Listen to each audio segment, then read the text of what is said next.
अब इंडिया ने जो अपना दोगलापन दिखा दिया कि सीज फायर हो गया, मगर सीज फायर तो हुआ ही नहीं है। क्योंकि मेरे पास अभी आप देखें, बिम्बर से छम वाले बॉर्डर पर और बरनाला पे जो उधर लड़ाइयां लगी हैं, उधर से मुझे काफ़ी फ़ोन कॉल्स आई हैं कि जनाब हमारा तल्लुक तो इधर से है, तो इधर तो इन्होंने जनाब हमले किए हुए हैं, इधर अभी तक गोलाबारी ये कर रहे हैं, बड़ी बड़ी गन्ने भी ये इस्तेमाल कर रहे हैं, तो ये कैसा सीज फायर है। उसके बाद ड्रोन्स भी आ रहे हैं। और इसी तरह गुजरात में भी एक गांव है जी मदीना सईदा, उसके ऊपर भी 3 ड्रोन दिखाई दिए, वो भी बहुत ऊंची परवाज में उड़ रहे थे। लोगों ने यानी पीछे से ग्रिड स्टेशन जो वापडा वालों ने लाइट ऑफ कर दी कि कहीं ये ना हो कि ये ड्रोन इस गांव के ऊपर फेंक दें। तो अब ये तो सरासर धोखा हो गया। जैसे कि आप देख लें, CNN निक रॉबिन्सन ने भी इनके पोल खोले कि जनाब भारत 3 दिन से पाकिस्तान के साथ लगातार ज्यादती कर रहा था, लगातार। और बिलाखिर ट्रंप ने भी बता दिया कि पाकिस्तान की फौज बेस्ट फौज है, इसका मुकाबला ये नहीं कर पाए और ना ही कर सकते हैं, इसलिए इनको कूल डाउन हो जाना चाहिए, इसके बजाय कि इनका और बहुत ज्यादा नुकसान हो। मगर सीज फायर एंडेड के बाद भी जो आप देखें कि ये बार बार धोखा कर रहे हैं कि फिर ये हमले कर रहे हैं जनाब। फिर जो पाक आर्मी 25 किलोमीटर अंदर चली गई है, अब अगर उन्होंने वापस निकलना है तो ये पीछे से फायरिंग करती हैं, तो इसी वजह से वो कहते हैं कि हमने वापस ही नहीं आना, हम इधर ही ठीक हैं जिधर बैठे हुए हैं। अब काम उधर ही फंसा हुआ है बेसिकली।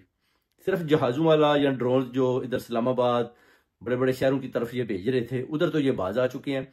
मगर कश्मीर की इनको पड़ी हुई है कि ये ना हो कि पाकिस्तान की ये फौज कश्मीर में एंटर हो जाए, उससे ये बड़े डरे हुए हैं। और मोदी और जो अपना इनके जो अपना वजीर खारजा हैं, वो भी बड़ा डरा हुआ है कि जनाब क्या करें। उसके बाद सोफिया कुरैशी जो कर्नल है, वो भी बड़ी खौफजदा हुई है कि जनाब उधर उसके तो तोते उड़े हुए हैं, ये हमारे साथ हुआ क्या है। ऊपर से इनकी जो विंग कमांडर शिवानगी है, पायलट है बड़ी टॉप क्लास की, वो भी गिरफ्तार हो चुकी है। और इतनी ज्यादा तबाही और इतना ज्यादा नुकसान होने के बावजूद भी आप देख लें कि इनको समझ नहीं आ रही कि जनाब क्या करें। निक रॉबिन्सन क्या कहता है कि इन्होंने इतनी कालें की हैं, इतनी कालें की हैं। उसके बाद जनरल सैयद आसम मुनीर को कालें जा रही थी, मगर वो उठा ही नहीं रहे थे। और ये शोर डाल रहे थे कि देखें जी वो तो फोन ही नहीं उठा रहे, जल्दी से उनको बोलें जनाब मेरा गुजरात जल रहा है। ये मोदी का पैगाम था। पीछे से मेजर गौरव आर्या बड़ा जनाब वो भाग दौड़ कर रहा था कि किसी तरीके से भी जनाब गुजरात को बचाया जाए, क्योंकि पाक आर्मी के जवान तो जनाब गुजरात की तरफ बढ़ रहे हैं और उधर बमबारी कर रहे हैं जो शहीन है हमारे। उधर से भी ये बड़े डरे हुए थे और इनको कुछ समझ नहीं आ रही थी। अब आप देखें पाकिस्तानियों, जो इनको अपना पाकिस्तान ने सबक सिखा दिया ना, ये सारी उम्र याद रखेंगे। उसकी वजह है कि अगर सीज फायर होता है तो जो हिंदू है उनके तो ब्लड में ये जाता है कि जनाब सीज फायर हो गया तो पाकिस्तान तो एक किस्म का जीत चुका है, तो ये तो हमें काबिल कबूल नहीं है।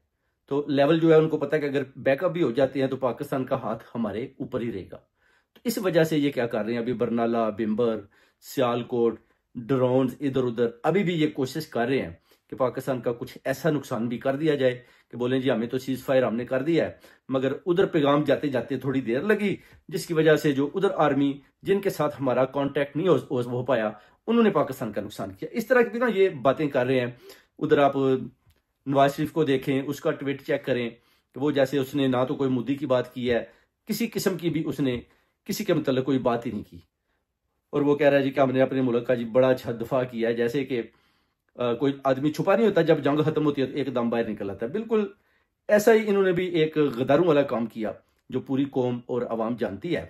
और लीडर जो है वो अंदर है, खान साहब, जिसको अब देखते हैं कि कोशिश कर रहे हैं कि पैरोल पर उनको छोड़ दिया जाए ताकि वो बाहर निकलें और देखें कि मुल्क के हालात क्या हैं और मुल्क के साथ क्या हुआ है और हमारा जो मुल्क है वो मुश्किल के हिसाब से कहाँ खड़ा है। बहुत बहुत शुक्रिया।